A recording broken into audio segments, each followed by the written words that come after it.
1장 1절부터 우리가 한번 좀 읽겠습니다. 아가서 1장 1절부터 17절까지 한 목소리로 같이 읽겠습니다. 교독하지 않고 한 목소리로 같이 읽고 리뷰를 조금 한 다음에 그리고 아가서 들어가도록 하겠습니다.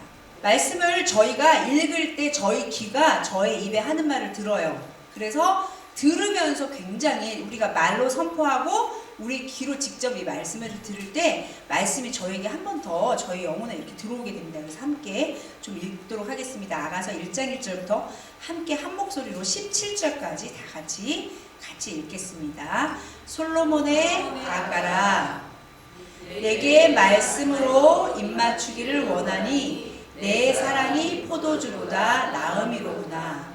내 기름이 향기로와 아름답고 내 이름이 쏟은 향기름 같으므로 처녀들이 너 주를 사랑하는구나. 왕이 나를 침궁으로 이끌어 들이시니 너는 나를 인도하라. 우리가 너를 따라 달려가리라. 우리가 너를 인하여 기뻐하며 즐거워하니 내 사랑이 포도주에서 진함이라. 처녀들이 너를 사랑함이 마땅하니라.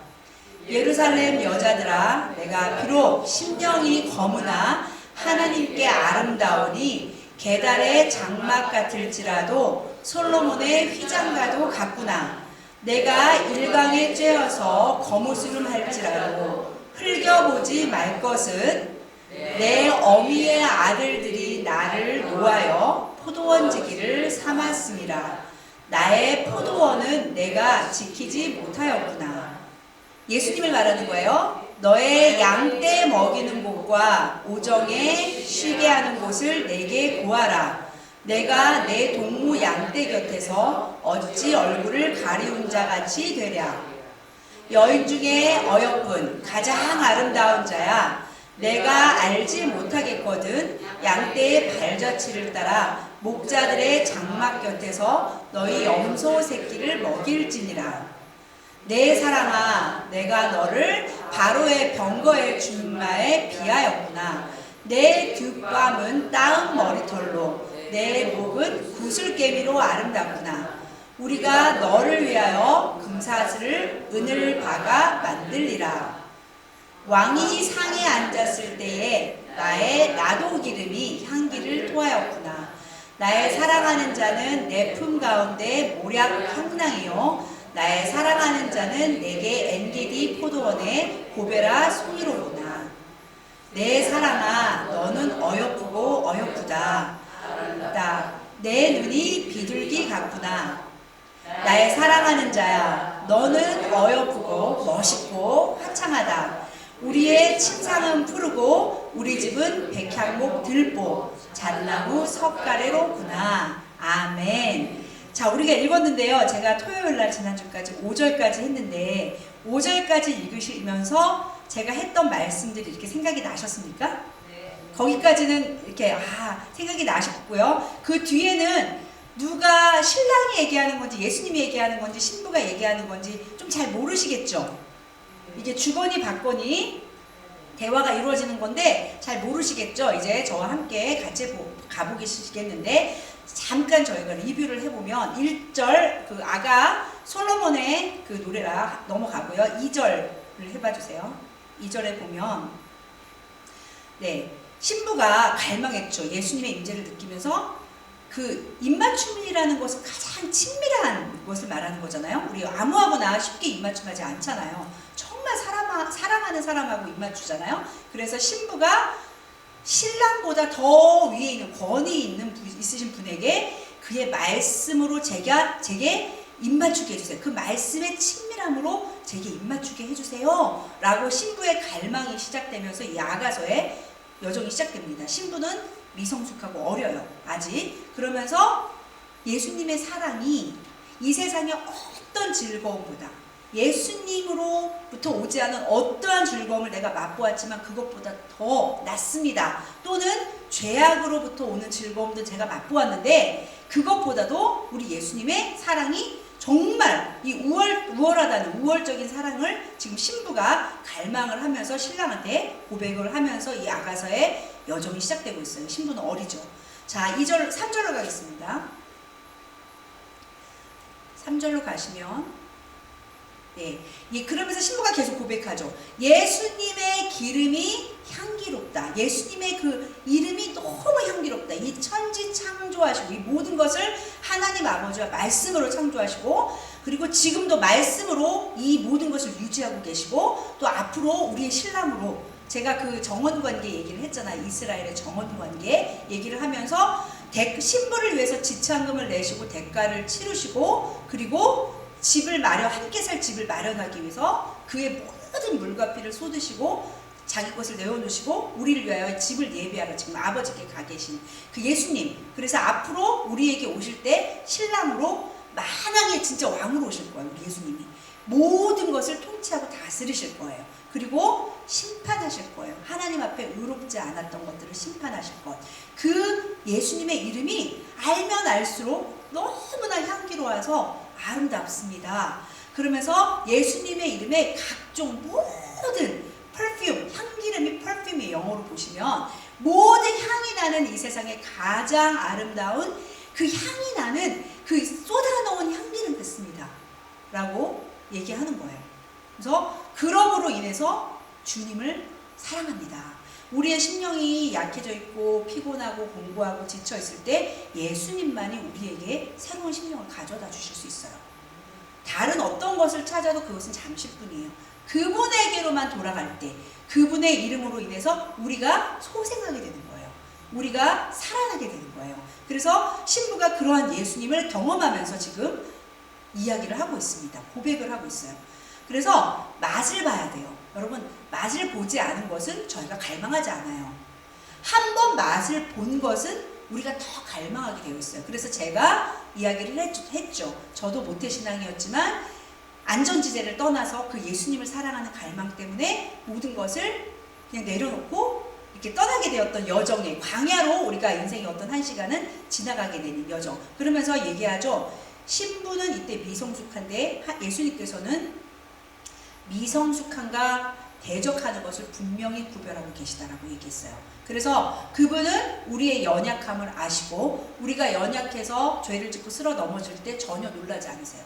베드로 얘기를 제가 말씀드렸죠. 그래서 그분은 우리의 연약함을 다 알고 계시지만 그렇지만 그 연약함에 머무르는 것을 가만두지는 않으세요. 왜? 이 신부가 성숙한 신부로, 예수님은 소멸하는 분이시거든요. 그러니까 그분이 우리를 위해서 죽기까지 다 내어주셨기 때문에 그분의 유업인 신부도 그렇게 정결하게 깨끗하게 성숙하게 순결하게 된 신부를 얻기를 원하는 갈망으로 가득 차 계세요.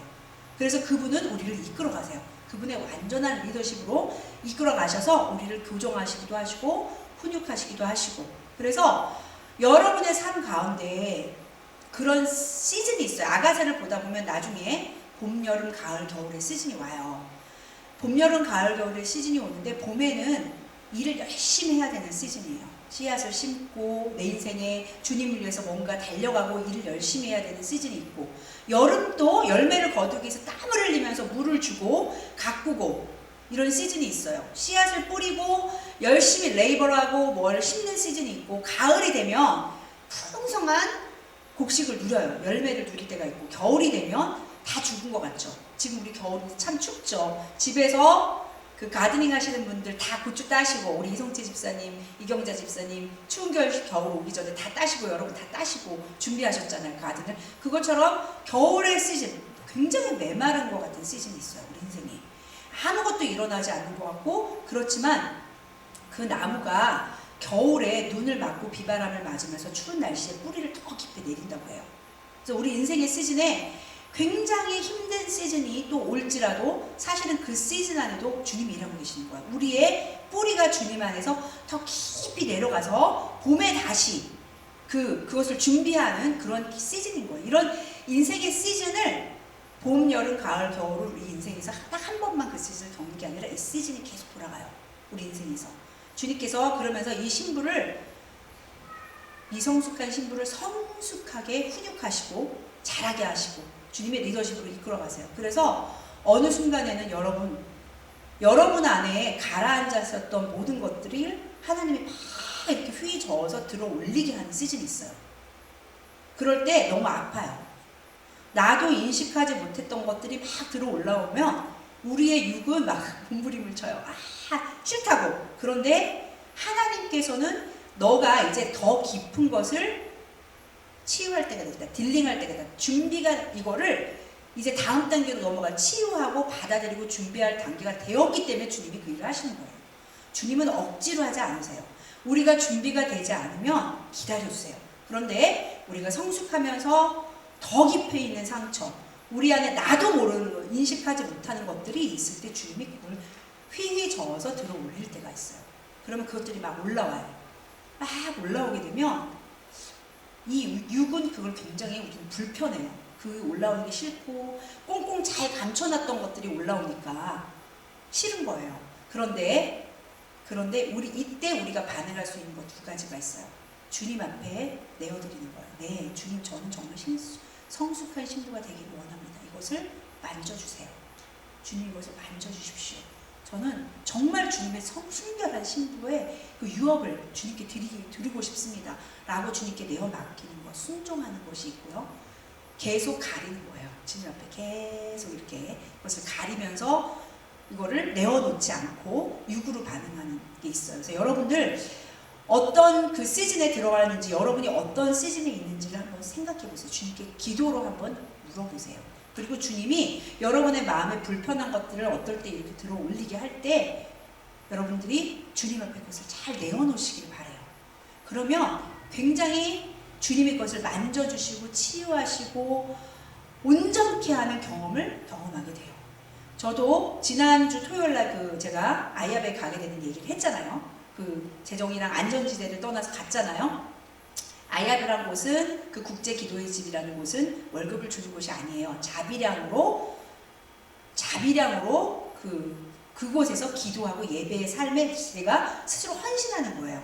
그래서 저희는 3개월만 있으려고 갔다가 주님이 저에게 초청을 하셨어요. 너희가 세상에 나가서 일을 하려면 그렇잖아요. 저도 이제 계속 일을 해봐서 알아요. 저도 직장 생활을 해봤고 했기 때문에 돈을 버는 게 얼마나 힘든지. 돈을 벌려면 영혼을 갈아 넣는다고 하잖아요. 사람들이 영혼과 내 몸을 갈아 넣어야지 돈을 번다고 하잖아요. 그러니까 그렇게 내가 열심히 살아야 재정을 벌 수 있잖아요. 그런데 하나님께서는 그때 저에게 뭐라고 초청하셨냐면, 너희가 세상에 나가서 돈을 벌려면 모든 것을 거기에 에너지를 쏟아야 되고 해야지 돈을 버는데, 하나님의 나라는 기도로 움직여진다.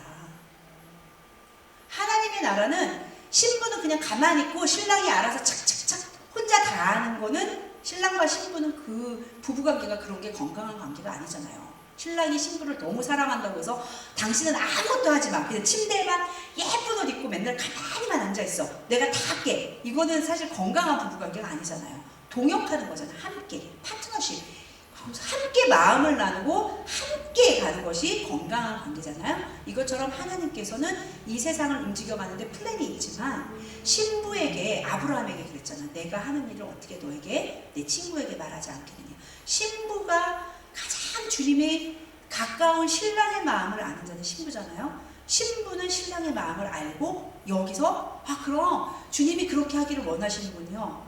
저희 가정에, 저희 교회에, 이 도시에, 이 나라에 주님의 뜻이 하늘에서 이루어진 것처럼 정말 이곳에 그렇게 이루어지기를 저도 동의하고 간구합니다. 이것이 신부의 기도가 되는 거예요.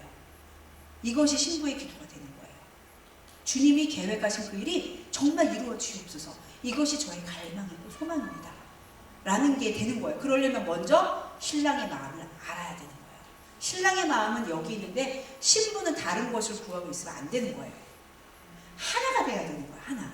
그게 부부됨의 비밀이에요. 이것처럼 신랑과 신부의 이제 기도인데, 하나님께서는 그래서 이러한 이 땅의 정결한 신부들, 하나님의 마음의 가장 깊은 곳에 있는 것을 아는 신부들을 이렇게 세우셔서 그들의 기도를 통해서 하나님이 계획하신 것이 이 땅에 이루어지게 되는 일을 함께 해나가시는 거예요. 이게 얼마나 영광스러운 유업이에요. 저희에게 주님이 하시는 일에 저희가 동참할 수 있다는 거, 함께 할 수 있다는 거, 그러니까 굉장히 영광스러운 거죠. 그래서 주님이 저에게 그렇게 초청하셨어요. 인생의 어떤 한 기간, 시즌 동안 내가 정말 나의 나라는 기도로 움직여지는데 세상에 나가서 너가 돈을 벌고 먹고 살기 위해서 그 했던 에너지로 나의 신부가 되어서 그 기도를 올려줄 수 있겠니?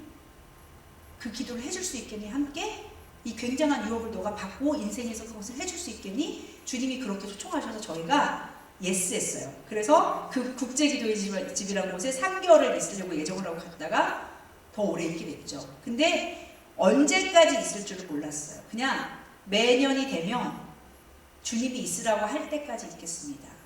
주님이 있으라고 할 때까지. 근데 그게 사실은 광야에서 제가 준비되는 과정이었어요. 주님이 재정적 정말 공급자가 되신 거, 다른 리소스가 아니라 하나님이 모든 것을 나에게 가져오는 근원 되시는 재정적인 리소스가 되시고, 관계의 리소스가 되시고, 건강의 리소스가 되시고, 자녀의 리소스가 되시고, 남편과 나의 사랑을 일궈가는 사랑의 리소스가 되신다는 것을 너무나 깊게 깨닫게 된 거예요. 거기서 주님이, 저도 7년이란 과정 동안 수많은 일이 있었어요. 재정의 기적도 맛보았고, 자비랑 중보기도 선교사인데 미국에서 기도만 하는 선교사를 어떤 분들이 선교 지원을 하겠어요. 왜냐면 굉장히 이거는 다른 컨셉이잖아요. 선교사들은 제3세계에 나가서 힘든 데서 교회를 짓고 막 건물을 세우고 학교를 세우고 이래야 되는데, 일할 수 있는데 일하고 기도하면 되지 왜 기도만 해? 이런 컨셉이 우리에게 너무나 많은 거예요. 그리고 미국에 있는데 무슨 선교사야? 이제 저희를 중보기도 선교사라고 불렀거든요. 인터세서리 미셔너리라고 불렀는데, 이 컨셉이 너무나 새로운 컨셉이기 때문에 사람들이 선교사라는 마인드를 못 가졌기 때문에 별로 그렇게 그 파트너, 이 재정을 지원하거나 기도를 해주는 파트너들이 일어나기는 쉽지 않은 그러한 사역이죠. 그래서 저희는 7년 동안 정말 주님이 까마귀가 필요할 때 주님이 까마귀를 통해서 엘리야에게 공급하신 것을 저희 아이들과 저희가 경험을 한 거예요. 하나님은 정말 이런 분이시구나. 하나님은 세세한 것까지 정말 공급하시고, 이것을 저에게 선하신 아버지가 자녀에게 공급하시는 것처럼 주시는구나. 네가 이걸 잘하면 내가 줄게가 아니에요. 우리 아버지가. 여러분 자녀를 볼 때 이거 잘하면 내가 줄게 이러지 않으시잖아요. 자녀가 필요한 게 있으면 내 것이 아깝지 않게 다 주잖아요. 신랑이 가지고 있는 것을 아까워하지 않잖아요. 신부에게 아까워하지 않잖아요. 다 함께 나누는 거잖아요. 이런 것들을 경험하는 시간이 7년이었던 거예요. 근데 사람마다 그 시즌은 다 다르니까. 그래서 저도 그 안에서 재정적인 거, 저도 재정에 대한 두려움이 아이가 셋이 있으니까 얼마나 많았겠어요. 엄마로서 아이들이 고생하는 거 싫어하니까. 그랬는데 내 힘으로, 제가 지난번 토요일에 말씀드렸잖아요. 너의 힘으로 공급하는 것보다 내가 진짜 이 아이들의 아버지가 되어서 공급해 줄 거다. 그것을 저희 모든 가족이 경험하는 거예요. 우리 아이들이 어렸을 때부터. 하나님이 아이들만 와서 엄마 저 이거 갖고 싶어요 이러면 제가 기도하자 그랬어요. 제가 돈이 없으니까 기도하자. 우리 하나님이 좋으신 분이니까 공급해 주실 거야. 우리 기도하자. 그러면 애들이 순수하잖아요. 같이 기도를 막 해요. 저는 막 그래서 걱정하는 거예요. 어떨 때는 기도하면 하나님 이거 진짜 주실까? 어떡하지? 이제 이렇게 더블 마인드가 될 때가 있어요. 근데 하나님이 정말 공급하시는 걸 저도 놀라게 하나님이 경험을 하게 하시는 거예요. 그리고 관계적인 것도 남편과 제가 이렇게 어느 순간 부딪히거나 싸우는 게 되는 포인트를 보니까 현상만 보는 것이 아니라 깊은 데를 들어가 보니까 근원은 동일한 거예요. 남편과 내가 부딪히는 근원은, 내 속 안에 있는 근원은 동일한 데서 그 싸움이 계속 나오는 거예요. 그 상황은 바뀌어서 상황이 바뀌었기 때문에 싸움은 다르게 시작됐지만 결론으로 쏙 들어가 보면 항상 동일한 나의 마음의 근원, 그 사람의 쓴뿌리, 치유되지 않은, 주님 앞에서 치유되지 않은 쓴뿌리들이 나와서 부딪히게 돼서 서로를 아프게 하는 그런 것들인 거예요. 그러니까 그런 부분을 보게 된 거예요. 저희는 굉장히 그래도 사이가 좋았다고 생각했는데 어느 순간은 하나님께서 그런 것들을 막 일으키시는 거예요. 관계에서, 가장 깊은 관계에서. 그러면서 그 쓴뿌리의 근원을 보게 하시고 그것을 주님 앞으로 가져가서 내어놨어요. 같이 기도했어요. 그럴 때 성령님이 어렸을 때 너무 아파가지고 이렇게 나는 묻어놨던 기억들을 기억나게 하시는 거예요. 기억나게 하시면서 그거를 서로 나누게 되는 거예요. 남편하고 저하고. 아, 그랬구나. 어렸을 때 그런 일이 있었구나. 당신에게. 이런 일이 되면서 그럼 우리 이거를 같이 하나님께 기도해보자. 성령님께 올려드리자. 그러면서 같이 손을 잡고 기도하게 되는 거예요. 그 부분에. 그러고 나면 그 쓴뿌리들이 치유함을 그 다음에 받아서 그 문제로 다시 부딪히는 부분이 굉장히 현저하게 낮아져 있는 거예요. 그런 것들을 계속 경험했어요. 그런 훈련들을 하나님이 시키셨어요. 정말 하나를 예를 들면 저희가 캘리포니아에서 LA에서 왔잖아요. 그래서 제가 그때 저희 7년 동안 저희 남편이랑 저랑 무슨 얘기를 했냐면 우리 자녀들에게 물려주고 싶은 유산이 뭘까? 우리는 돈을 물려줄 수는 없을 것 같아. 그러면 무엇을 우리 자녀들에게 물려줄까? 그래서 첫 번째가 하나님을 끝까지 어떠한 상황에서도 사랑하는 모델링을 우리가 보여주자. 애들한테 그 유산을 주자. 힘든 때가 왔을 때 하나님을 원망하지 않고 어떤 잘 되는 시기 내가 잘해서 그런 것처럼 교만하는 그런 게 아니라 항상 하나님 앞에 신실하게 서 있는 그 모습을 우리 자녀들에게 본으로 모델링으로 보여주자. 두 번째는 여행을 많이 다니자.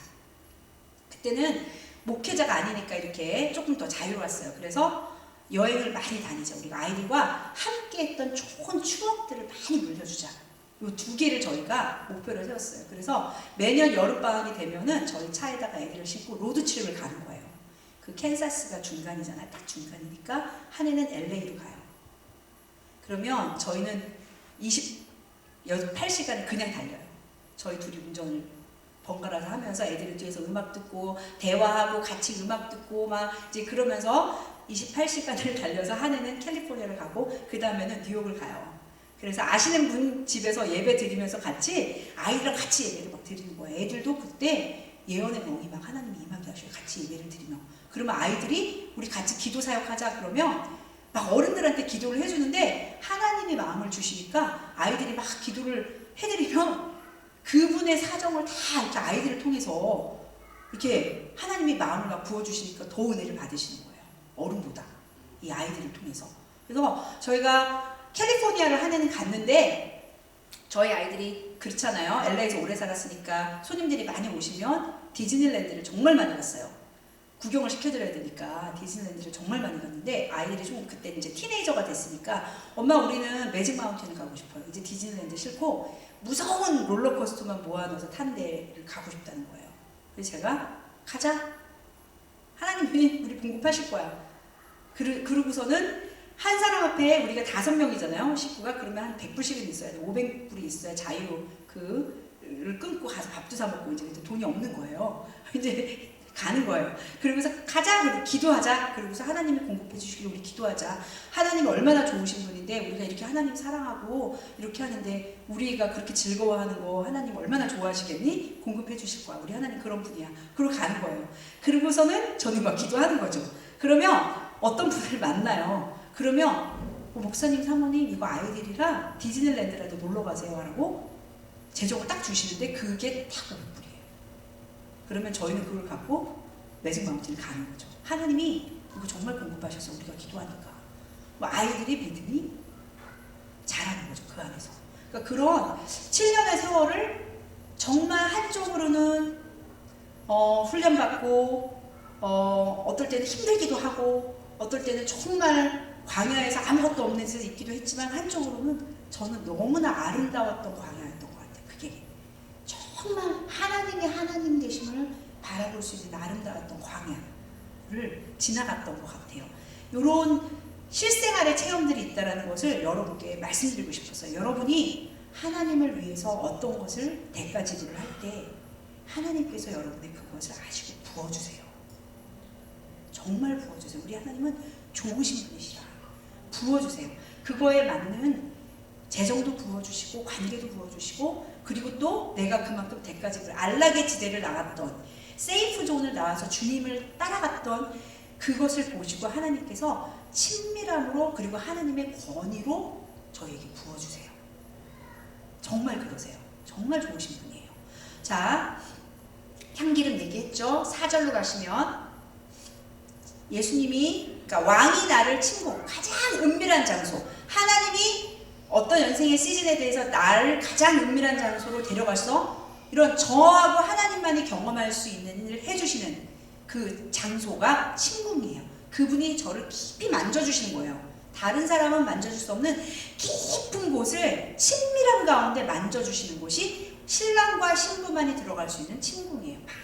방이에요. 거기로 이끌어 들으시니 너는 나를 인도하라. 그러면서 제가 말씀드렸어요. 두 가지.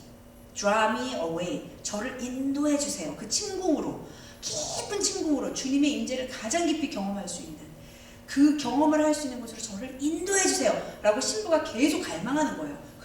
그러면서 인도하고 그 안락의 존에 주님의 임재만을 누리는 그 장소에 머무는 게 아니라 그러면서 동시에 제가 주님을 따라서 함께 달리겠습니다. 주님이 가시는 곳에 주님이 하라시는 일을 하도록 함께 달려가겠습니다. 그러니까 인생의 어떤 시즌은 우리가 이 침궁에 더 많이 머무르는 시즌도 있고요. 어떨 때는 더 많이 달리는 시즌도 있어요. 그런데 궁극적으로 이게 함께 가야 된다는 거예요. 우리가 이 침궁 가운데서 친밀함을 누리는 시즌이 없이 달리기만 하면 우리는 영적으로 탈진하게 돼요. 사역만 하게 되면, 교회 일만 하게 되면, 봉사만 하게 되면 사람들과의 관계에서 또 여러 가지 사역으로 인해서 우리를 탈진하게 만들고 주님과의 친밀함에서 우리를 멀어지게 만들어요. 그래서 우리는 이 두 가지를 다 추구해야 돼요. 주님 앞에. 먼저 추구해야 되는 것은 주님의 친밀함이에요. 저를 주님의 친밀함으로 덮어주세요. 라고 기도하면서 주님을 따라가는 거예요. 그러면서 우리가 너를 인하여 기뻐하며 즐거워하니 주님의 사랑이 포도주와 같습니다. 주님의 사랑이 세상의 어떤 것보다도 더 이렇게 기쁘고 즐겁습니다. 이 사단이 신부가 고백했잖아요. 말씀으로 제게 입 맞춰주세요 라고 하면 고백하면서 두 가지 그 안에 의미가 달려있는 게 주님, 하나님이 어떤 분인지 알게 해주세요. 오해하지 않도록 해주세요. 주님이 나를 얼마나 사랑하는지 그 사랑을 제가 미성숙하지만 주님이 그래도 그 미성숙함에도 불구하고 나를 사랑하신다는 사랑을 주님 항상 기억하게 해주세요. 그리고 두 번째로 개념은 주님이 얼마나 우리 예수님이 즐거움으로 사역하셨는지 그것을 주님이 항상 화나 있는 분 아니면 어떤 일만을 계속 요구하시는 분이 아니라 그 시편에 보면 예수님이 내 동료의 어떠한 즐거움보다도 더한 즐거움으로 일하신 분이라고 나와 있어요. 그리고 시편에 보면 16편에 보면 주님의 보좌 앞에는 영원한 즐거움이 있고 기쁨이 있다라고 얘기하고 있어요. 우리 하나님은 기쁘고 즐거운 분이에요. 어떤 사람은 함께하면 그 사람이 가지고 있는 기쁨과 즐거움이 전해오잖아요. 어떤 사람은 함께할 때 그분이 갖고 막 눌려있는 것들 그리고 막 힘든 것들이 막 우리한테 막 몰려올 때가 있잖아요. 그죠? 우리 주님은 그러신 분이라는 거. 그 말씀의 진리로 우리를 계속 입맞춰달라는 거예요. 사단이 제일 공격하는 게 이 두 가지예요. 너는 검어 하나님께 갈 수 없는 존재야. 너가 완벽해져야지 갈 수 있는 존재야. 하나님은 너 같은 존재를 받아들이지 않으셔. 우리의 미성숙함에 계속 초점을 맞추면서 하나님과 멀어지게 하는 것. 아니면 하나님에 대한 잘못된 개념을 계속 우리에게 주는 것. 하나님은 굉장히 엄격하신 분이야. 화가 나셨어. 너가 제대로 안 하면 가까이 갈 수 없는 분이야. 너가 제대로 해야 돼. 주일 예배 안 나가면 하나님 너 치실 거야. 물론 주일 예배에 하나님을 사랑하며 성수하겠지만 그런 모티베이션으로 주님 앞에 계속 주님과 딜을 하게 된다는 거죠. 그런 개념을 가지고 있게 되면 사단은 그 두 가지를 우리에게 이 세대에서 가장 많이 공격하고 있어요. 자, 그리고 5절로 가겠습니다. 예루살렘 여자들은 교회 안에 있는 신부들이 믿는 사람들이에요. 그런데 아직 미성숙한 사람들을 말하고 있어요. 예루살렘 여자들아 라고 하면서 신부가 이제 자기의 정체성을 고백하는 거예요. 1, 2, 3, 4절에서 주님이 어떠하신지 그분의 임재의 즐거움도 맛보았고 지금 이제 계속 그 안에서 주님 갈망합니다 라고 하면서 자기의 정체성을 깨닫게 됐어요. 두 가지 정체성을. 그러면서 고백하고 있어요. 숨기는 게 아니라 이제 자기의 정체성이 확신이 어느 정도 들었어요. 그래서 고백해요. 예루살렘 여자들아, 내가 비록 나의 심령은 아직 이 죄가 있는, 죄성이 있는 이 육신 가운데 내가 거하기 때문에 내가 여전히 죄를 짓고 연약하고 쓰러지기도 하지만, 그래서 계달의 장막같이 검지만, 계달의 장막은 제가 얘기했죠. 그 양을 치는데 검은 염소의 스킨으로 이렇게 천막을 지었기 때문에 굉장히 검은 거. 그래서 대조적으로 이 두 가지를 비교하고 있죠. 나는 외적으로는 이렇게 죄 때문에, 나의 죄성 때문에 아직 이 죄로 살고 있는 때문에 내가 검지만, 그렇지만 하나님이 나를 바라보시는 나의 또한 다른 하나의 정체성은 솔로몬의 휘장과도 같다. 휘장이란 말은 커튼이에요. 커튼. 그 커튼. 솔로몬의 지성소에 있는 그 커튼이 얼마나 웅장하고 얼마나 아름답겠어요. 하나님은 나를 그렇게 바라보시는 존재다. 내가 비록 검지만 나는 그러한 존재야 라는 두 가지의 이 은혜의 역설, 은혜의 패러독스를 우리가 함께 붙잡고 가는 거예요. 주님, 너무 검습니다만 초점 맞추면 매일 회개만 해. 매일 회개만 하고 죄에만 포커스를 맞추기 때문에 오히려 너무 죄 쪽으로만 모티베이션이 가요. 그리고 또한 너무 솔로몬의 휘장만 가면 또 하나님이 나를 다루실 때, 하나님이 나를 교종하시고 나를 다루실 때를 잘 모르고 지나갈 수가 있다는 거죠. 그래서 이 두 가지를 잘 우리가 봐야 된다는 겁니다. 자, 그 다음 솔로몬의 휘장과 같다라고 얘기했죠. 그리고 나서 내가 일광에 쬐어서 거무스름 할지라도 흘겨보지 말 것은 이라고 얘기하고 있어요. 지금 이 죄악된 세상에 나가서 우리가 살다 보니까 이 죄악 때문에 우리가 검어질 수밖에 없어요. 이렇게 거슬려질 수밖에 없어요. 그래서 우리가 거슬려졌지만 너희가 나에 대해서 흘겨보면서 노하지 말라 라고 이야기합니다. 다음 절 넘겨주세요. 그러면서 이 신부가 영적 위기, 이 죄를 짓고 하는 영적 위기에 와서 다른 사람들이 보면서 화를 내요. 이 우리의 그 뜨거운 햇빛에서 검어진 것을 보면서 다른 사람들이 우리에게 화를 내요. 죄책감을 주고 손가락질을 하면서 우리에게 압박을 가해요. 거절하기도 하고 어떨 때는 우리에게, 그리고 우리에게 수치심을 주기도 하고, 그리고 또한 이 신부의 열정, 하나님에 대해서 막 일어나는 열정을 이용해서 그 종교 지도자들이에요. 이 아들들이, 이 어미라는 말은 보통 교회를 얘기해요. 여기 아가서에 나오는 어미라는 말은 교회인데, 교회의 아들들이, 교회의 어떤 리더들이 이 나의 열정이나 또는 나의 죄책감이나 나의 수치심을 이용해서 일을 시켜요.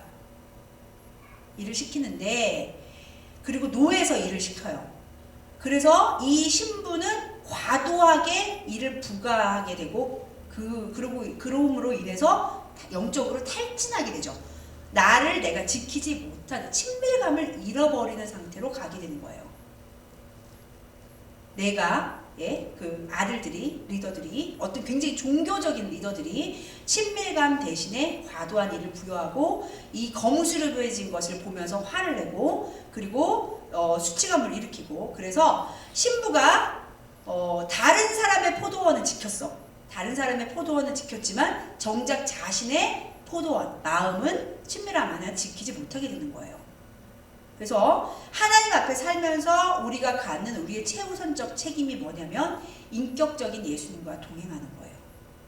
그래서 신부가 그것을 갈망한 거예요. 가장 바랬던 그 첫 번째 갈망, 소원이 하나님과 말씀의 입맞춤, 친밀한 말씀의 입맞춤을 신부가 계속 강구했던 거예요. 그런데 시간이 지나면서 신부가 자신의 포도원, 자신의 마음의 정원은 영적인 냉랭함과 죄와 수치심이라는 잡초들을 통해서 숨을 쉬지 못하게 내 포도원을 지키지 못했고 다른 사람 포도원만 가서 일을 해주는 일이 된 거죠.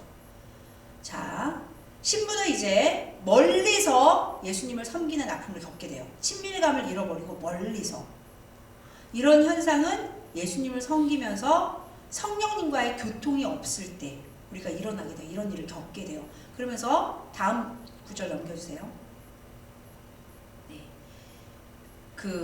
마치 얼굴을 가리운 자 같이 나온다. 그 밑에 나오죠. 마치 얼굴을 가리운 채 예수님을 섬기는 것 같은 신지금 그러한 처지, 그런 상황 가운데 신부가 빠지게 돼요. 예전처럼 예수님 왜 예전처럼 제가 주님께 더 가까이 가지 못하고 이렇게 멀리서 주님을 섬겨야 됩니까? 그런 아픔을 겪어야 됩니까? 라는 질문을 가지고 지금 신부가 있는 거예요. 그럴 때 예수님께서 이제 말씀하세요. 예수님께서 7절입니다. 내 마음에 사랑하는 자야. 신부가 그러면서 질문합니다. 계속 질문해요. 7절로 신부가 말하는 거. 내 마음에 사랑하는 예수님, 왜 제가 이렇게 예수님과 친밀함을 느끼지 못하고 멀리서 얼굴을 가린 사람처럼 예수님을 섬겨야 되나요? 이 고대 시대에는 신부들이 일을 할 때 여인들이 낯선 사람을 만나게 되면 이렇게 얼굴을 가렸어요. 그것처럼 왜 이렇게 제가 예수님과 멀리서 얼굴을 가린 자처럼 돼야 됩니까? 그럼 어떻게 해야 됩니까? 그러면서 너의 예수님이 양떼 먹이는 곳과 오종에 쉬게 하는 것을 제게 알려주세요. 예수님이 어디에 계신지, 예수님 다시 한번 예수님의 친밀함을 경험할 수 있는 곳이 어딘지, 예수님이 양떼를 먹이고 오정에 쉰다는 것은 양떼를 배가 정말 부르면 한낮의 그 뜨거운 그 기운 가운데서도 이렇게 눕는데요. 네. 아주 더워도 배가 아주 풍족하게 부르면 한낮에 뜨거운 그 더위가 올 때도 그냥 이렇게 들어 눕는데요. 예, 그래서 정말 주님 가운데서 안식할 수 있는 곳을 제게 알려주세요. 저 어떻게 해야지 다시 주님과의 친밀함을 제가 다시 찾을 수 있겠습니까? 알려주세요, 주님. 저는 지금 주님을 잃어버렸습니다. 다른 사람의 포도원만 지키고 있고 제 포도원을 지키지 못하고 있습니다. 신부의 갈망이 막 일어나는 거예요. 다시 한번. 그러면서 내가 왜 내 동무의 양떼 서서 곁에 서서 이렇게 얼굴을 가리운 자처럼 주님과 멀리 서서 주님을 이렇게 섬겨야 됩니까? 주님, 어떻게 다시 친밀함을 제가 다시 한번 찾을 수 있는지 알려주십시오.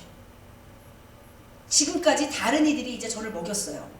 지금까지 다른 이들이 저를 먹였는데 저는 다시 주님이 저를 친히 먹이시기를 원합니다. 내 영혼의 갈증을 주님이 어디서 만족시켜 주시겠습니까? 라고 다시 묻고 있는 거예요.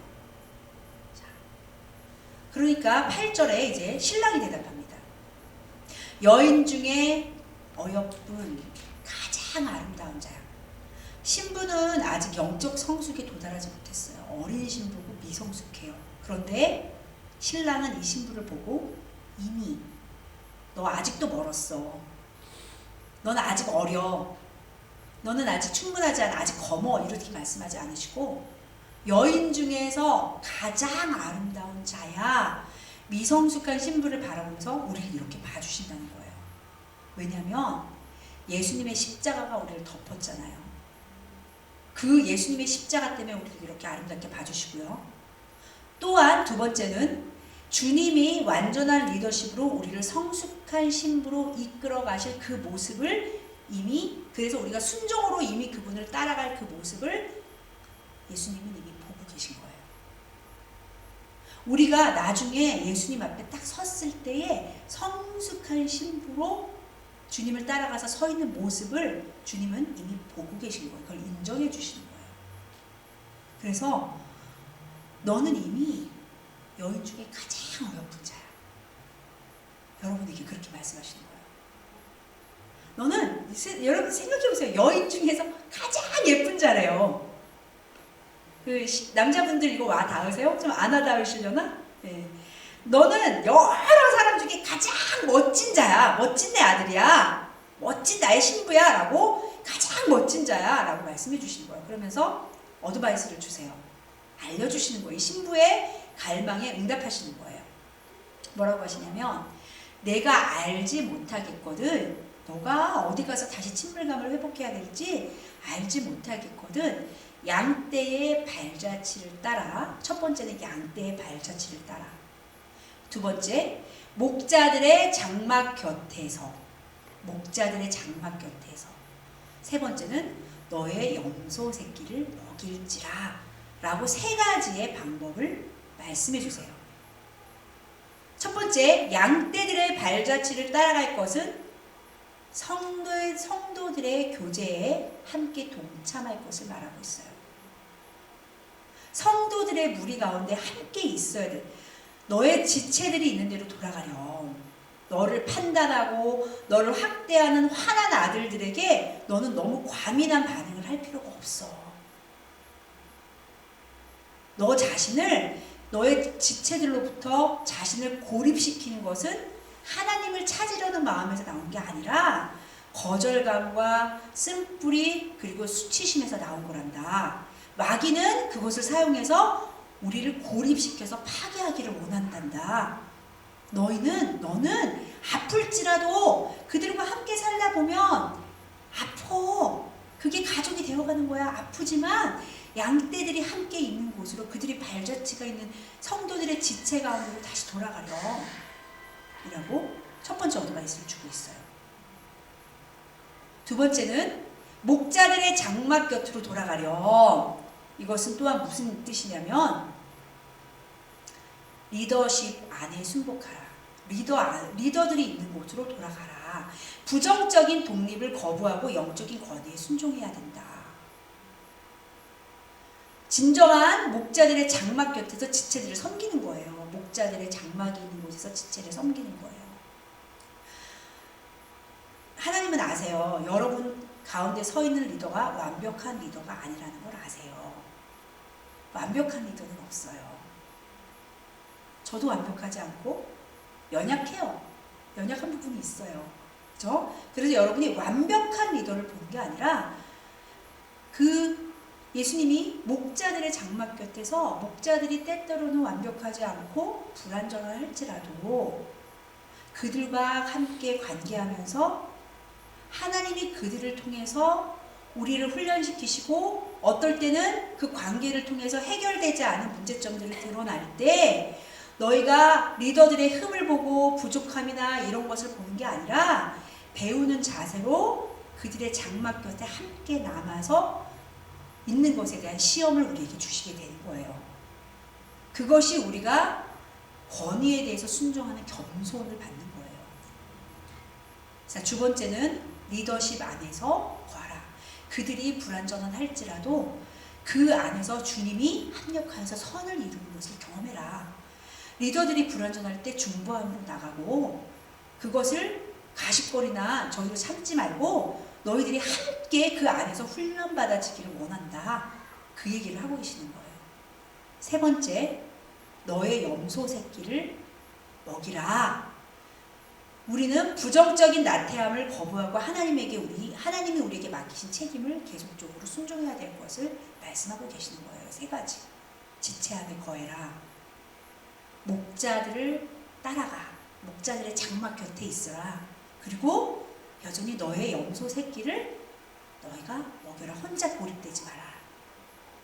혼자 고립돼서 쓴뿌리와 수치감으로 너가 혼자 고립돼서 파괴하고 멸망하게 하려는 그 마귀의 계략에 빠지지 말아라. 주님이 그렇게 말씀하시는 거예요. 주님이 어드바이스를 이렇게 주는 거예요. 신부야, 너가 다시 친밀감을 회복하려고는 이렇게 하렴 라고 말씀을 해주시고 있어요. 자, 9절로 가겠습니다. 그러면서 신랑이 계속 얘기해요. 내 사랑아, 내가 너를 바로의 병거의 준마에 비하였구나. 정말 너무 놀라운 말씀이에요. 바로가 뭐냐면 이집트 그 페로 있죠. 페로. 바로 이집트 왕. 이 당시는 이집트가 굉장한 힘을 갖고 있어요. 이집트의 그 왕 페로는 그 당시 그 근동에 가장 좋은 말들만 취해요. 말들은 굉장한 힘이 있어요. 달릴 수 있고 굉장한 힘이 있어요. 아름다워요. 여러분 말 이렇게 보시면 아름다웠다고 생각해 보신 적 있나요? 굉장히 아름답고 강력한 힘이 있어요. 그런데 일반 말들도 아닌 그 이집트 왕이 뽑아서 자신의 병거, 그 군사, 전쟁을 할 때 쓰려고 하는 말들로 뽑은 말들은 최고 중에 최고라는 거죠.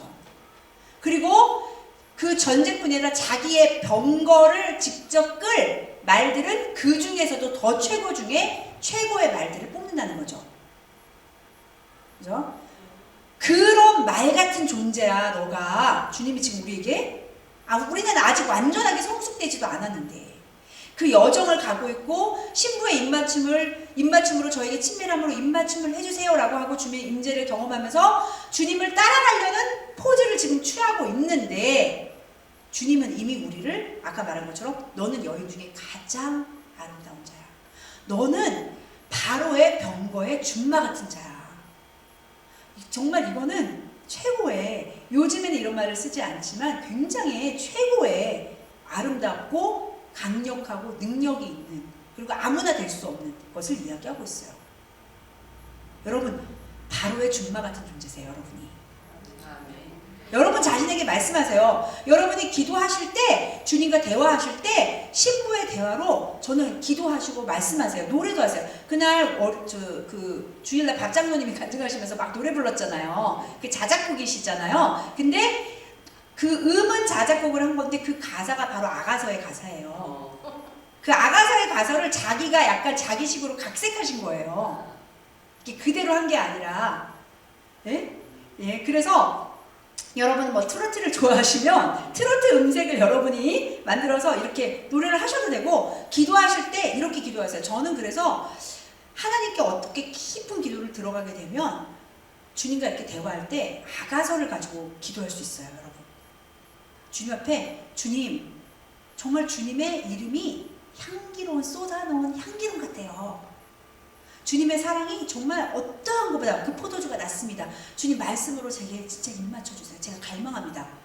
그리고 주님이 저를 바라보실 때, 여러분 말씀은 하늘에서 하나도 땅에 떨어지지 않잖아요. 그래서 내 말로 기도하는 것보다 말씀 자체로 기도하는 것이 굉장히 강력한 힘이 있어요. 말씀은 진리이기 때문에. 그리고 땅에 떨어지지 않잖아요. 그러니까 이걸 갖고 기도하는 거예요. 주님, 저는 정말 검지만 주님 앞에 아름다운 존재입니다. 주님, 저는 계달의 장막 같지만 솔로몬의 휘장 같은 존재입니다. 아멘. 주님, 저는 주님이 저를 바라보시기에 그 정말 이집트의 왕의 가장 좋은, 주님이 뽑은 준마 같은 존재입니다. 아멘. 라고 주님 앞에 고백하실 때 주님의 임재가 여러분에게 더 오는 것을 저는 경험해요. 그러면 여러분의 기도가 정말 더 깊어지게 돼요. 그냥 나의 단어로만 이렇게 기도를 맨날 하던 일상의 기도가 아니라, 이 기도를 하다 보면 굉장히 깊은 임재에 들어가게 되고 여러분의 기도가 풍성해지고 주님이 여러분에게 이 기도에 응답하시는 것을 알게 돼요. 1장을 가지고 여러분 묵상하세요. 집에 가셔서 1장을 가지고 다시 읽으시면서 제가 해드린 뜻을 다시 한번 기억하면서 여러분 노트를 하셔도 좋고 몇 번씩 반복해서 읽으세요. 2장을 또 이미 목사님이 말씀하셨잖아요. 응? 나의 사랑하는 자야, 나와 함께 가자. 바위트 은밀한 곳에 있는. 말씀하셨잖아요. 주보를 가지고 가셔서 보시면서 여러분 다시 읽으세요. 저도 이번에 아가서를 한 10몇 년도 더 전에 강의를 했었어요.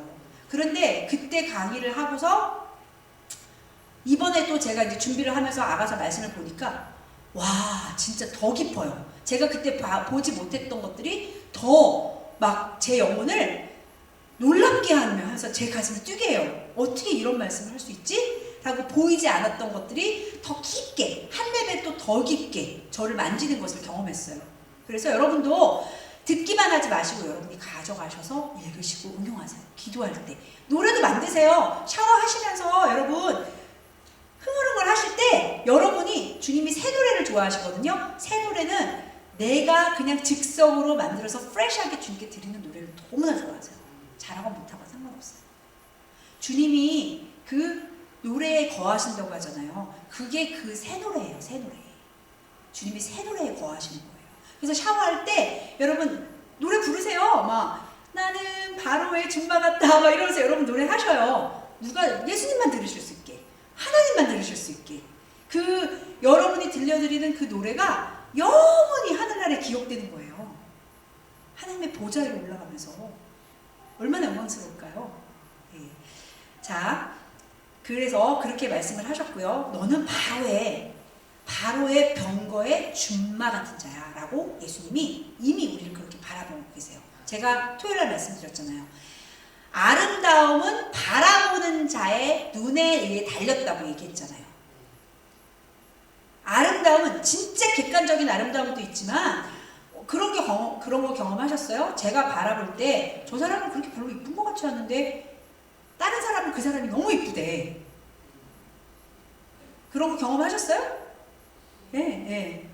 별론데 내가 볼 때는. 근데 아니 다른 사람은 아니면 어떤 신랑 신부, 어떤 이제 하신 분들이 그 남편이 그 와이프분을 너무 이뻐한대. 근데 나는 그렇게 그건 아닌 것 같은데, 근데 콩깍지가 끼운 거죠. 그러니까 그 콩깍지가 벗어지지 않는 거죠. 우리 주님이 우리한테 콩깍지가 끼우셨다니까요. 벗어지지 않는 콩깍지가. 그냥 얼마나 놀라운 존재. 우리는 그런 존재. 여러분, 정말 세상에서 품이 있고 기품 있고 정금 같은 여자 존재, 사람의 존재는 사랑을 받고, 내가 그러한 자, 난 정말 바로 같은 자, 교만이 아니라 내 정체성 안에 이것을 가지고 있는 자예요. 그런 사람을 만나보면 느껴져요. 네? 느껴져요. 정말 나는 전 우주 만물을 만드신 창조주 하나님으로부터 영원한 사랑을 받고 있는 자구나 라는 것을 여러분이 놓치지 마셔야 되는 거예요. 정말 그러면 아가서 막 나중에 입장으로 가잖아요. 달처럼 기품 있고 막 어미한 이 막 위엄을 갖고 있는 이 여자는 누군가 막 또 막 이렇게 외쳐요. 예수님이 얘기해 주세요. 저는 정말 그런 여인이 되고 싶거든요. 기품 있고 당당하고 위엄이 있고 아름답고 순결하고 그런 여인으로 주님이 우리를 만들어 가시는 거거든요. 내가 잘나서 내 힘으로 되는 게 아니라, 내가 막 노력해서 되는 게 아니라 그분을 따라가는 거. 근데 주님은, 제가 주님을 경험해 보니까 주님은 우리가 우리의 손에 뭔가를 많이 쥐고 있잖아요. 그러면 그걸 내려놓게 하세요. 내가 막 뭔가를 움켜쥐고 내 안에 있는 것을 주님은 내려놓게 하세요. 그래서 하나님은 어떨 때는, 저한테는 그랬어요. 사람마다 조금씩 다를 수는 있겠지만 내가 중요하게 생각하는 것들을 이렇게 내려놓게 하시고, 어떨 때는 은행의 잔고를 0으로 만드시고, 나는 막 불안해서 죽겠을 것 같을 때 하나님의 일을 시작하시더라고요. 그럴 때 하나님은 하나님의 일을 시작하시더라고요. 왜? 썩히지 않게 하나님이 하셨다는 그 영광을 홀로 받으시기에. 그런데 그 과정이 감사하고 은혜예요. 두 개의 패러독스를 갖고 있어요. 그 과정도 어떨 때는 참 힘들고 불안하고 염려가 몰려오고, 하지만 어느 면에서는 오히려 더 위안이 있고 안심이 되고 안정감 가운데 들어가고 은혜와 감사가 넘치게 되는 거. 이게 영적 전쟁이에요. 내 머릿속에서 일어나는 영적 전쟁. 어떤 것을 붙잡을 것인가? 나는 그럼 어떤 것을 바라볼 것인가? 하나님은 나를 그렇게, 예수님은 나를 이렇게 바라봐 주시는데, 그럼 나는 무엇을 바라볼 것인가? 이것이 우리에게 영적 전쟁이에요. 네. 자, 10절로 가겠습니다. 내 두 뺨은 머리털로, 내 목은 구슬깨미로 아름답다 라고 얘기하고 있어요. 여기서 뺨은요, 앞으로도 아가서에서 뺨의 얘기가 많이 나오는데, 뺨은 감정을 나타내요. 감정을 말해요. 우리 얼굴에 감정이 나타나잖아요. 분노나 기쁨이나 슬픔이나 사람의 감정과 심리 상태가 여기 뺨에 나타나잖아요. 그래서 이 뺨에, 우리 이 감정에 하나님이 우리의 모든 감정을 배제하고 일하시는 분이 아니에요. 의지만, 율법으로만 하시는 게 아니에요. 하나님도 감정을 갖고 계신 분이에요. 우리가 하나님의 존재, 이미지로 지음을 받았기 때문에 우리가 감정을 이렇게 다양하고 풍부하게 감정을 느끼는 거예요. 하나님이 느끼시는 거죠. 네? 네. 그래서 하나님께서 이 따았다, 머리를 따았다라는 것은 힘이 들잖아요. 이렇게 집중을 해야 되잖아요. 머리를 따야 되잖아요. 이 머리를 따은 것은 물건을 아름답게 만드시는 예술가의 노련한 작업을 말해요. 하나님이 우리의 감정 안에서 일하시는 거예요. 우리 감정까지도 일하시는 거예요. 의지와 감정이 함께 갈 때 풍성함, 그 풀레스를 우리가 경험하게 되는 거예요. 풀레스, 충만함. 저는 그렇게 기도해요. 하나님, 저에게 충만함을 경험하기 원합니다. 우리가 어떨 때는 기도를 막 열심히 해요. 99%까지 딱 기도하고 너무 지쳤어. 모든 걸 다 쏟아냈기 때문에. 그래서 어떨 때는 우리가 99%만 딱 기도하고 돌아설 때가 많아요. 포기해. 거기까지 가는 게 너무 힘들어서 거기까지 가고 포기. 근데 거기에 1%가 딱 채워지잖아요. 100%. 그러면 99%와 100%는 1%의 차이지만 완전 달라요. 풍성함, fullness, 충만함. 바울이 계속 얘기하고 있는 충만함, fullness를 우리가 경험하기를 원하시는 거예요. 예, 여러분 그래서 hang on there. 거기서 포기하지 마세요, 여러분. 1%가 남았을 때 포기하지 마세요, 여러분. 거기서. 네. 자, 계속 이야기하고 있는 것은 하나님이 우리 감정 가운데 정교하게 예술가처럼 노련한 작업을 하시는 것을 말하시죠. 그러면서 하나님이 우리 안에 정욕과 분노를 보시지만 우리의 열정, 자라나는 열정을, 감정이나 이런 것들을 다 보시는 거예요. 그러면서 네가 내게 순종하려고 하는 그 자원하는 심령을 내가 너무너무 아름답게 생각한다. 그리고 내가 그 아름답게 작업하는 것을 내가 행해왔단다. 너를 도왔단다. 라고 말씀하시고 있어요. 그리고 목은요. 목은 의지를 말해요. 그래서 목에 굳은 백성이라고 얘기하잖아요. 의지를 말하는 거예요. 의지를 말하고요. 금사슬을 은을 박아서 만들리라 라고 얘기하고 있죠. 금장식은요 거룩한 인품을 말해요. 불의 연단을 통해서 정결하게 된 거룩한 인품을 말해요. 그러면서 우리가 너를 위하여 만들리라 라고 얘기하는 것은 신부 안에서 이미 시작하신 역사를 하나님께서 완성하시겠다라는 거룩한 약속을 우리에게 주고 계시는 거예요. 그분이. 내가 아니라 그분이. 나는 그분을 따라가기만 하면 되는 거예요. 그분 앞에 앞서지도 말고 뒤처지지도 말고 하나님이 우리에게 원하시는 것은 하나님과 보조를 맞추면서 따라가는 거예요. 근데 우리는 어떨 때 우리의 마음이 너무 앞서. 우리가 너무 불안해. 그래서 막 달려가서 우리가 혼자, 주님 없이 내가 혼자 막 일을 해. 어떨 땐 너무 지쳐. 주님 저 좀 내버려 두세요. 주님 저 좀 가만히 좀 두세요. 그냥 Don't bother me. 주님 그러는 거예요. 그게 아니라 어느 때든지 우리는 주님과 보조를 맞추는 그것 때문에 주님이 우리를 훈련하시는 거예요. 주님과 얼굴을 바라보면서 함께 가는 거. 함께 걷는 거. 그분이 어떨 때 멈추라고 하면 우리가 멈추고 그분이 어떨 때 천천히 갈 때는 우리가 천천히 가고 그분이 달릴 때는 우리도 그분과 함께 달리고 그 일을 해야 되는 거예요. 자, 은은 항상 말하면 구원을 말해요. 구원.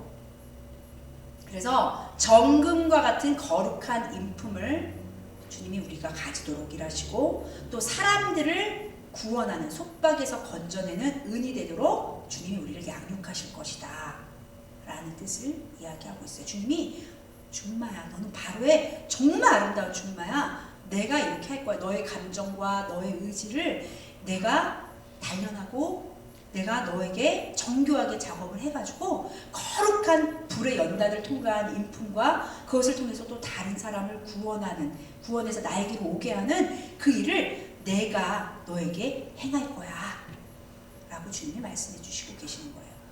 자, 그 다음 12절로 가시면 왕이 상에 앉았을 때 나도 기름이 향기를 토했구나. 이제 이건 신부예요. 우리의 왕이 신랑이 상에 같이 앉아있는데 나도 기름이 향기를 토한다. 나도 기름이라는 것은요 향이잖아요. 주로 주님 앞에 향이 돼서 올라간다는 표현을 우리가 많이 쓰잖아요. 이것은 예배를 말하는 거예요.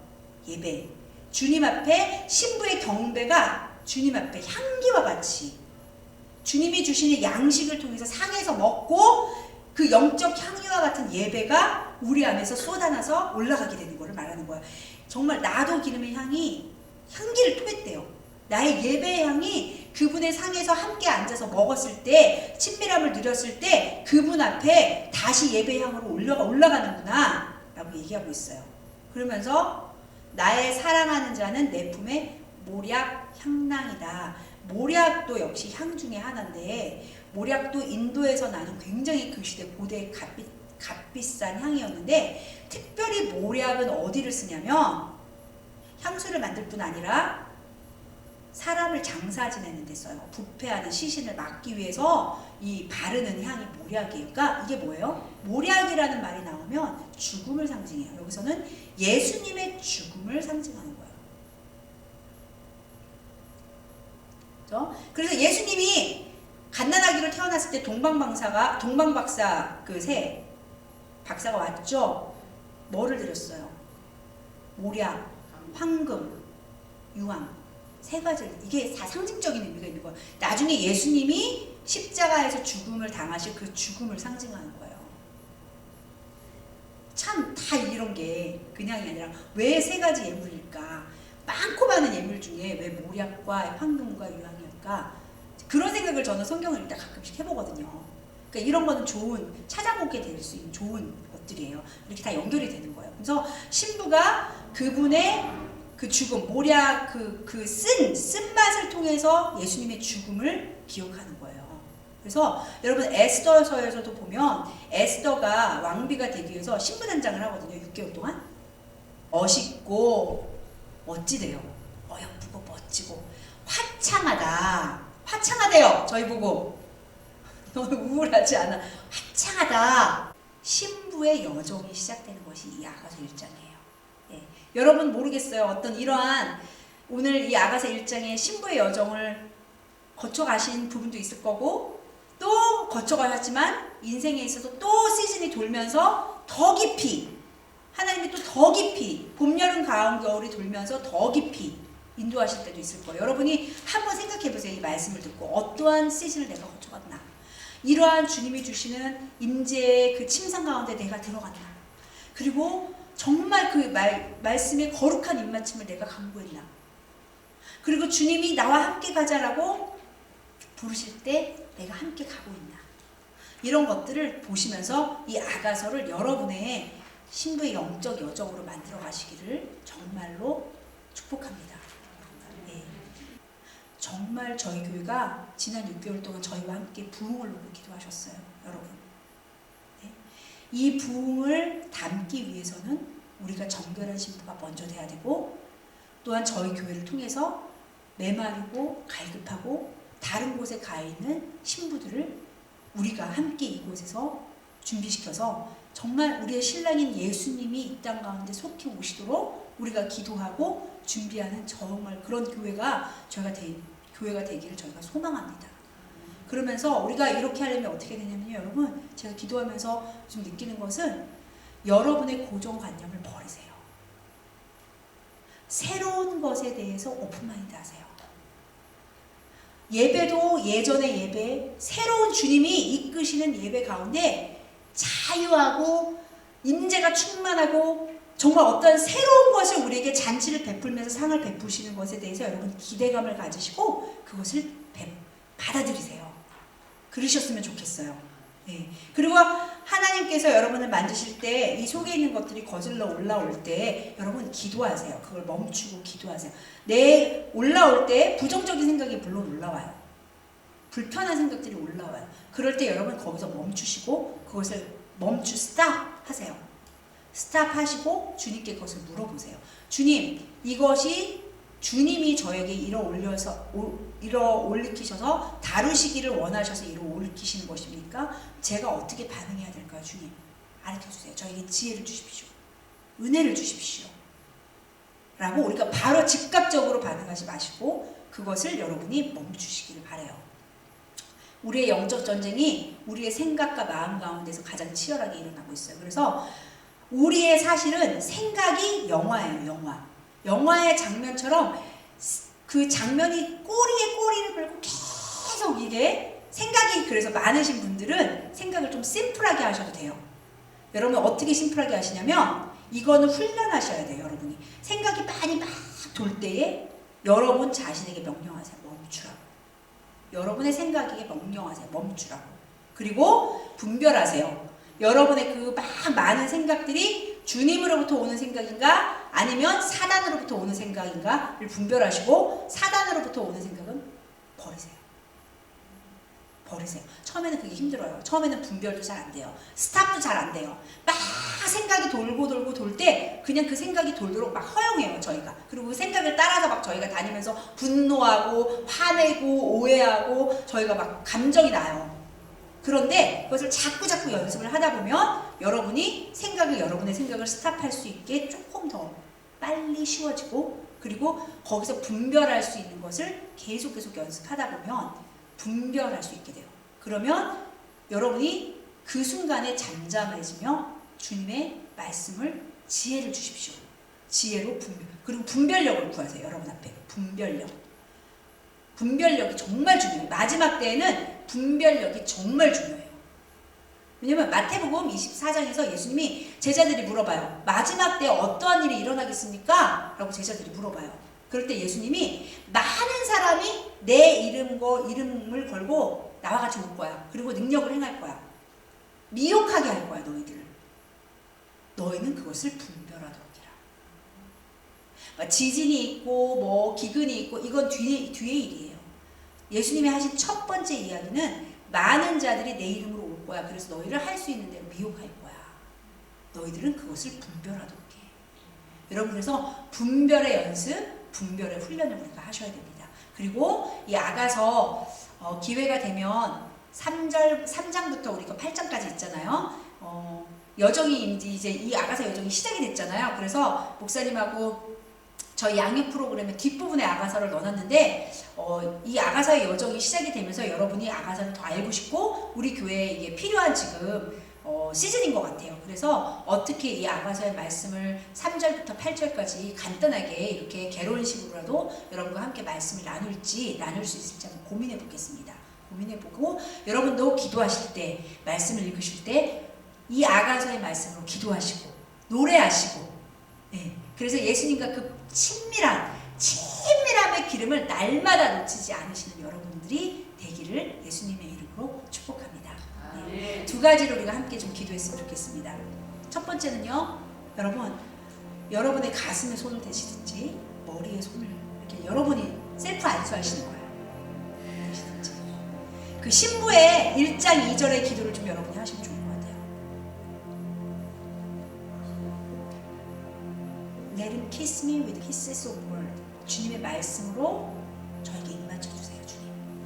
주님, 이 시간 제가 지금까지 경험하지 못했던 다른 친밀함, 정말 주님의 보좌에서 나오는 그 친밀함으로 저에게 입맞춰주세요. 주님, 그것을 갈망합니다. 주님, 제가 이것을 다른 어떠한 것보다도 갈망합니다. 주님, 제가 이것을 맛보기 원합니다. 주님, 이것을 다른 어떠한 것보다도 제가 구하기를 원합니다. 다른 어떠한 것도 저를 만족시킬 수 없습니다. 주님, 주님의 친밀함의 기름으로 저에게 임맞춰